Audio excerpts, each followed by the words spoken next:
Going into mid to late summer is one of my absolute favorite times of the year. Peak velvet season, late July into early August, when those whitetails are really starting to pack on the inches. They're out in bean fields, they're out in alfalfa fields. They're just very visible this time of year, especially the last hour to the last half hour of daylight. Those bucks are out in fields in their bachelor groups. Commonly, those same deer that you see during the summer are going to be the same bucks that are in the general area come that fall. I do a lot of driving in the summer months, you know, trying to find new places to hunt and reconnect with past year's landowners and also build that relationship stronger.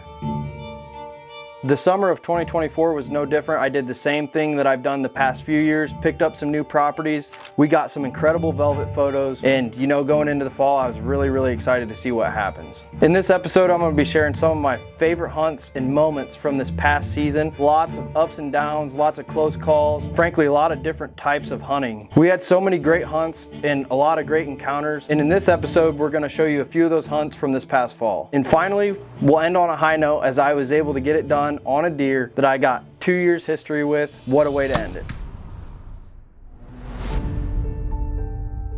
So going into season, one particular farm had 2 giant deer on it, and I knew when season got here, that's where I was going to be spending a lot of my time. Going into season, I spent the first 3 weeks hunting only that one particular farm. I was in there as much as I could when the wind was right. Oftentimes when the weather was right, we would hunt in the evenings and come back in here and edit until late at night to be able to get the Deer Season 24 series out and Dream Season live. And that allowed us to be in the woods more and give us more of an opportunity to see these deer, but unfortunately, never worked out on that specific property. None of the shooters that we were initially in there after ended up showing for us.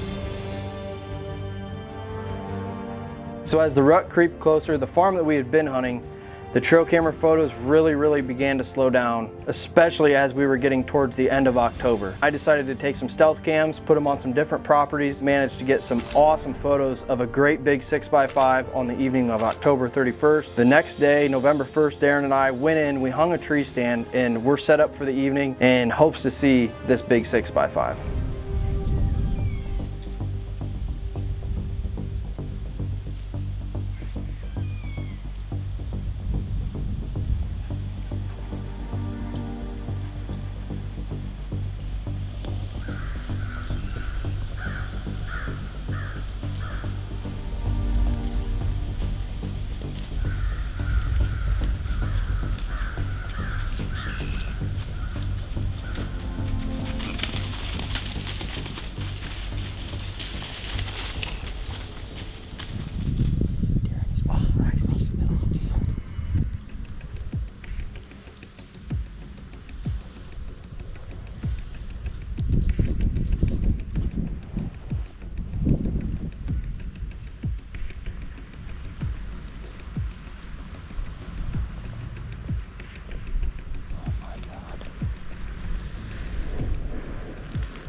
He's up there with him now.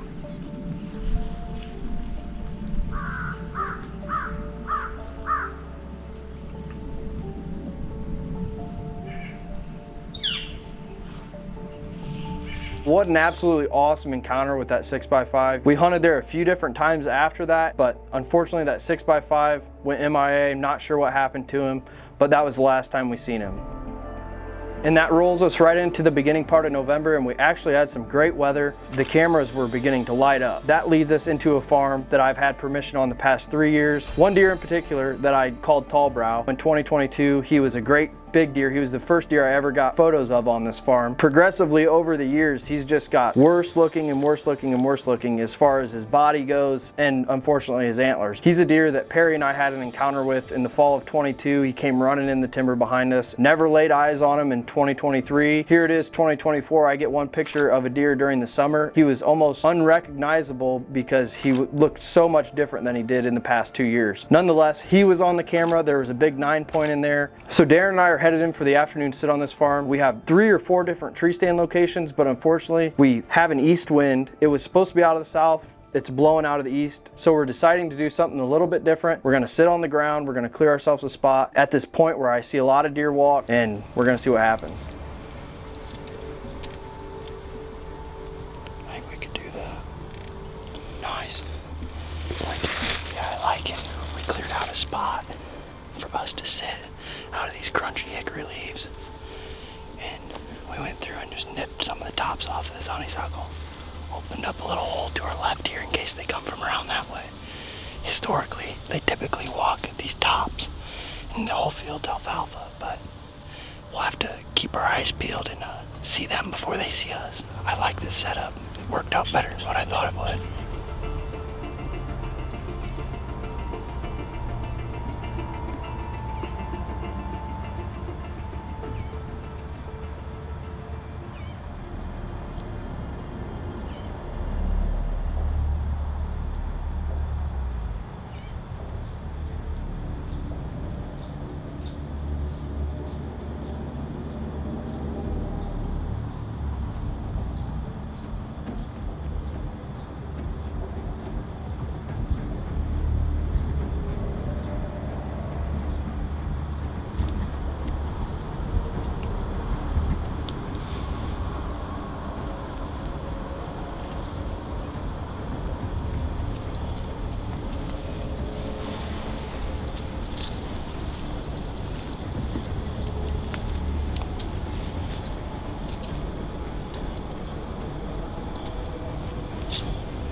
Right over his back.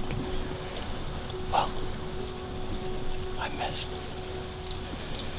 That was over him a good bit, wasn't it? I felt like I was right on him.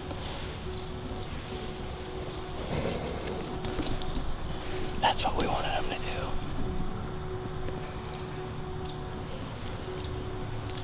I kind of rushed it once he turned broad, to be honest. But it felt like my pin was right on him. He ducked, but there was no way. I mean, I was over him big time. Dinosaur lives to see another day. That deer's old. I wasn't gonna shoot him at first, and I was like, the story with that deer's insane. And he did it perfect. Did you have him good? Oh yeah. My bad, Darren. All good.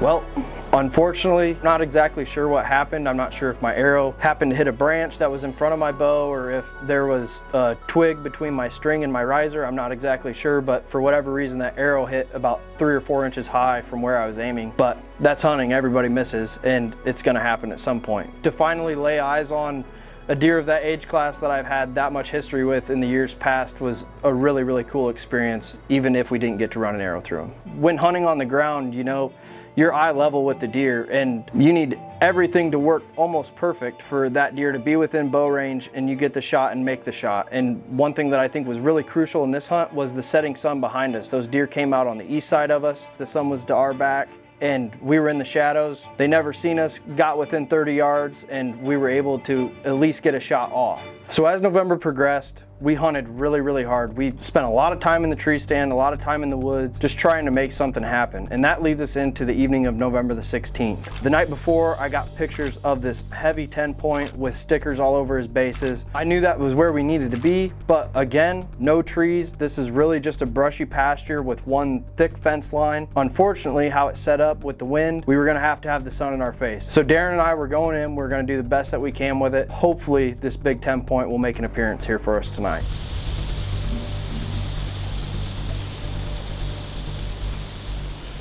Feels pretty good.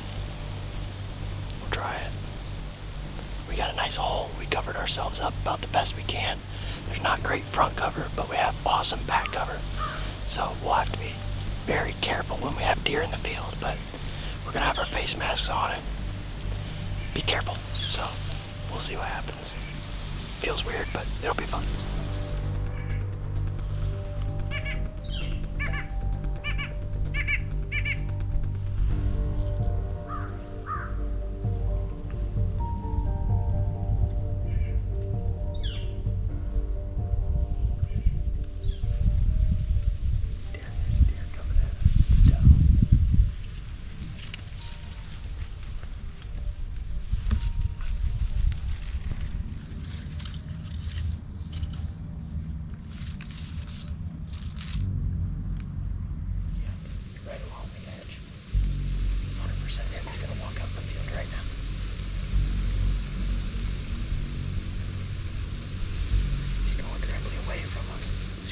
For a second. He's spinning around. He's coming. You see him there? I got it. Okay.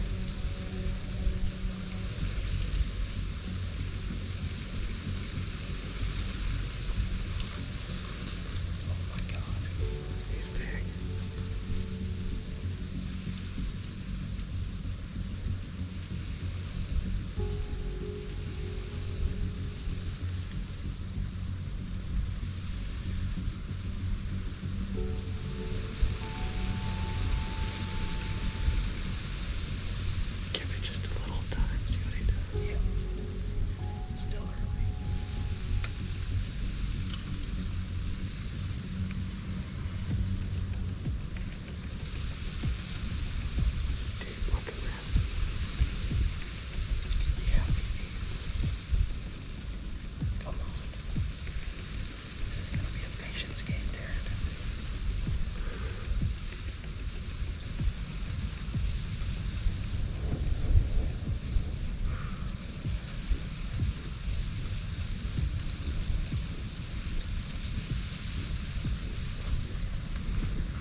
He never heard the first one, she did, and she freaked out.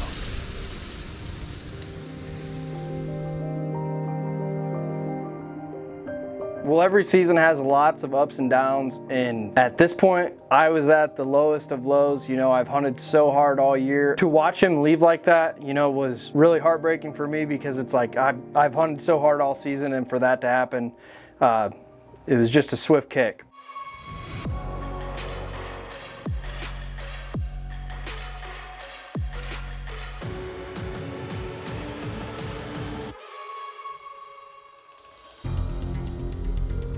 So coming out of that hunt, we continued to hunt hard. As November slips away, I'm starting to get a little bit nervous. You know, as it starts to get cold and those deer really focus in on grain, where it's hard to get those deer within bow range, 30 or 40 yards. And right about the same time, as we got into December, I began to get photos of a deer that I knew from the previous year, a deer that I called the tall G310. He was on a farm that was 4.5 miles away from where I was getting his pictures all of last year. And I was astonished to see him there. He's at least a 5.5-year-old deer, if not older. I got him in velvet in 2023. I got pictures of him during the rut. Now here it is, the beginning of December in 24, and he is keyed in on this specific cornfield. Again, this is a farm that I've never hunted. All it is brushy waterways in the middle of a giant tillable field. Darren and I are going in there. We're gonna see if we can't lay eyes on him. We don't even know where we're gonna set up. You know, this spot hasn't really been on my radar up until this point. We don't have any stands on the farm, so we're gonna try to find a thick spot, get set up on the ground, and hopefully this tall G310 will make an appearance. All right, well, here we go. Today is December the 6th. It is 2 o'clock. Darren is behind the camera. We are currently in the beater and we are headed out to go and hunt. We don't have any tree stands there. We actually don't even have a tree possible to climb, saddle or anything. So we're gonna be on the ground. We're kind of winging it. Today is the last day of the first split of archery. So we got a big cold front that came through the past couple days and now it's starting to warm back up. We got the south wind, so I think it should be good. We'll see, but excited to hunt with Darren before gun season starts. The Orange Army will be out, so let's hope we can get it done tonight. Well, we just finished getting set up. Darren and I hunkered into a little, it's kind of a dead tree right here. It looks like a dead hedge tree that's fallen years ago, and we're tucked into it a little bit in the treetops. And we cut a little bit of cover, stuffed it around us, and we're kind of nestled in here on, it'd be the south side of it. Southwest wind, we're hoping these deer come from the south up on this hilltop and work their way out into the middle of this field. It's a little bit warm today, so I don't know if they'll make it all the way out here or not, but it feels good. We got the wind in our face. The buck we're after was in here yesterday, December 6th. We'll see what happens. I didn't think we'd be this far into the season without filling a tag, but we are, so hopefully Darren will get it on film. Hopefully I can make a shot. Hopefully we can bag a buck here. Let's see. That would be the spot right there. I would love him to be in that right side. We're either idiots or we're geniuses. We're gonna find out tonight. We are in a not ideal spot tonight. An ideal spot, a bad setup. We're in the spot that Carson picked out. He handpicked this spot. I did handpick the spot. So that means tonight we're gonna spook everything we see. Simple enough. This probably won't work, but it'd be cool if it did.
I think we got an arrow in him. Did it look good? It was a little back, wasn't it? I think it was a little back.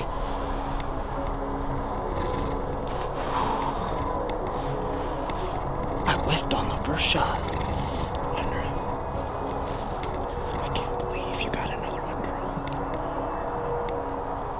Oh my gosh. Last day of archery. I don't know what happened on the first shot. I felt like I was right in the freaking crease. Let's go, Darren. The buck we came in here after. He came over the hill, followed that doe. We got by that doe. She had no idea. I can't believe this spot worked. Well, after reviewing the hit, it is definitely a little bit further back than I'd liked. I was rushing the second one, afraid that the deer was going to take off after missing the first time. We watched him go up and over top of the hill and run off. It looks like the arrow got decent penetration. We're going to go up to this corner and just see what we can find for blood. Not the shot I wanted to make. He took a step towards us after I missed the first one and drew, so he quartered to us a little bit, and I held it a little bit further back than what I should have. But we're going to go up here, check for blood, and see what it looks like. But I think we should have a dead deer, and I'm pretty excited about it. You find blood? Yeah, right here. Pretty decent blood, actually. I feel a lot better after seeing this. But, trying to think what we do here. He's bleeding pretty good. We'll go back to the studio and watch the hit. And, we'll probably run it through DeerCast track, and, we don't want to go in there and bump him. And, we're going to play it safe. We're going to get out of here, go watch the footage, run it through DeerCast track, and be safe, and we'll get our hands on him, I think. So after we went out and looked at blood, unfortunately the blood was very sparse, small pin drops, and we actually did find some gut matter out there in that cornfield. So we elected to back out and go back in there in the morning. All right, well, last night, Darren, Bridget, and I came in, looked for blood.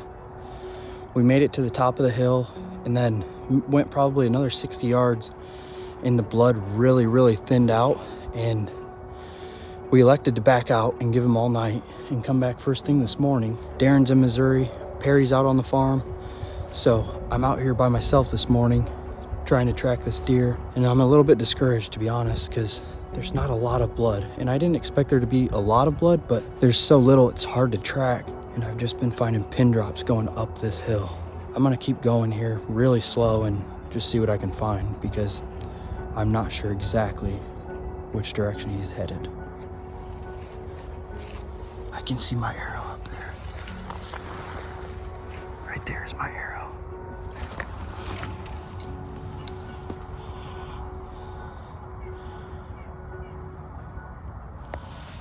Looks like he bedded right here. There's blood coming out of it. Oh my God, he's right there.